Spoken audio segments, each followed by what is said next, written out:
Government websites नहीं पता है तो आपका बिजनेस फेल हो सकता है। अगर आपने इनके बारे में नहीं जाना तो आपका स्टार्टअप अर्श से फर्श पर पहुंच सकता है। नमस्कार दोस्तों, मैं हूं समीक्षा और आप देख रहे हैं बॉस वाला का हिंदी चैनल।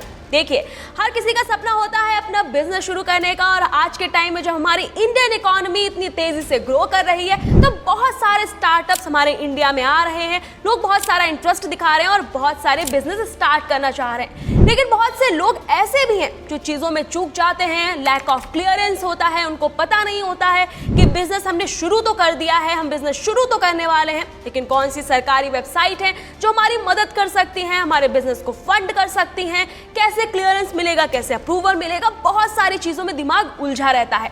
लेकिन आज मैं आपको इस वीडियो में कुछ ऐसी वेबसाइट्स के बारे में बताने वाली हूं जो पूरी तरह से सरकारी हैं, उसमें आप इजीली रजिस्ट्रेशन करा सकते हैं और उनका फायदा उठा सकते हैं। तो चलिए शुरू करते हैं हमारा ये वीडियो। सबसे पहले आता है स्टार्टअप इंडिया पोर्टल। वेबसाइट में ही स्टार्टअप इंडिया है, इसका मतलब ये खासकर स्टार्टअप्स के लिए ही बना है। आप इसमें स्टार्टअप रजिस्ट्रेशन करा सकते हैं, फंडिंग स्कीम्स होती हैं, टैक्स बेनिफिट मिल सकता है और लीगल हेल्प होती है। स्टार्टअप इंडिया स्कीम स्टार्टअप्स के लिए ही डिजाइन की गई है और ये बहुत अच्छे से काम भी करती है। अगर आप कोई भी बिजनेस जीरो से शुरू कर रहे हैं तो ये पोर्टल आपके लिए एक अच्छा सा रोड मैप बना के दे सकता है। इसके बाद आता है एमएसएमई मिनिस्ट्री। इसकी वेबसाइट है msme.gov.in। इस पर आप लॉग इन कर सकते हैं। ये माइक्रो, स्मॉल और मीडियम एंटरप्राइज बिजनेस के लिए डिजाइन की गई है। ये वेबसाइट आपको बहुत ज्यादा हेल्प कर सकती है। इसमें आप उद्यम रजिस्ट्रेशन करा सकते हैं, जिसमें आपको बैंक बहुत ही आसानी से लोन दे सकता है, जिसमें आपको कम इंटरेस्ट पर भी लोन मिल सकता है। देखिए, बहुत से स्टार्टअप जब शुरू करते हैं तो सबसे ज़्यादा दिक्कत आती है फंड की, कि कोई भी हमें फंडिंग दे दे, कोई इन्वेस्टर मिल जाए या बैंक हमको कम इंटरेस्ट पर लोन आसानी से दे दे। लेकिन स्टार्टअप्स को लोन आसानी से मिलता नहीं है, इन्वेस्टर इतनी जल्दी हाँ नहीं करते हैं, आपके आइडिया में इंटरेस्ट नहीं दिखाते हैं।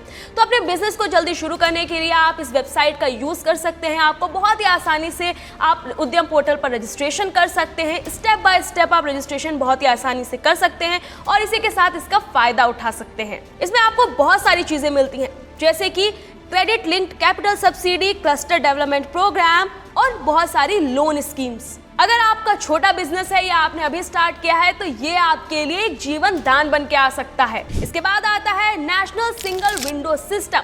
ये वेबसाइट भी आपके लिए जीवन दान बन के आ सकती है। अगर आपका बिजनेस स्मॉल है या आपने अभी शुरू किया है तो ये आपको बहुत ज्यादा बेनिफिट दे सकती है। जो न्यू एंटरप्रेन्योर्स होते हैं उनको सबसे ज्यादा दिक्कत क्या आती है, बहुत सारे अप्रूवल्स और परमिशन की। बहुत सारे ऑफिसेज में दौड़ना पड़ता है, अलग अलग आपको भागना पड़ता है, ये कराना है तो इधर जाना है, कुछ और कराना है तो दूसरे ऑफिस जाना है, एक ऑफिस कहीं और है और दूसरा ऑफिस कहीं और है। तो इन सारी चीज़ों में जो हमारा मेन फोकस है, जो हमारा मेन प्रोडक्ट है, उससे दिमाग हट के हम इन सब चीज़ों में दौड़ते भागते रह जाते हैं। लेकिन अगर आप इस गवर्नमेंट पोर्टल का यूज़ करते हैं, nsws.gov.in पोर्टल का अगर आप यूज़ करते हैं तो आपको सारी चीज़ें एक ही जगह वेल ऑर्गेनाइज्ड मिल जाएंगी। यहाँ पर आपको license, factory approval, import export code, ये सारी चीज़ें बहुत आसानी से अवेलेबल हो जाएंगी, जिसका इस्तेमाल आप अपने बिजनेस में कर सकते हैं। इसके बाद आता है women entrepreneurship platform. NITI Aayog ने ये खासकर विमेन्स के लिए डिजाइन कराई हुई वेबसाइट है। यहाँ पर आप आसानी से साइन अप करके इसका इस्तेमाल कर सकते हैं। यहाँ पर आपको मिलता है mentorship, funding support, networking opportunities, success stories and training programs. ये सारे बेनिफिट्स आप बहुत ही आसानी से उठा सकते हैं। इसी के साथ महिला उद्यमियों के लिए बहुत मुश्किल होता है फंडिंग लेना, इन्वेस्टर ढूंढना और अपने आइडिया को पिच करना। लोग इतनी जल्दी इंटरेस्ट नहीं दिखाते हैं, लेकिन ये एक ऐसी वेबसाइट है जहाँ पर आप आसानी से लॉग इन कर सकते हैं और यहाँ पर ट्रेनिंग प्रोग्राम्स आपको मिलते हैं और इसी के साथ आपको सरकार फंड देती है। इसके बाद पांचवी वेबसाइट आती है माइटी स्टार्टअप हब।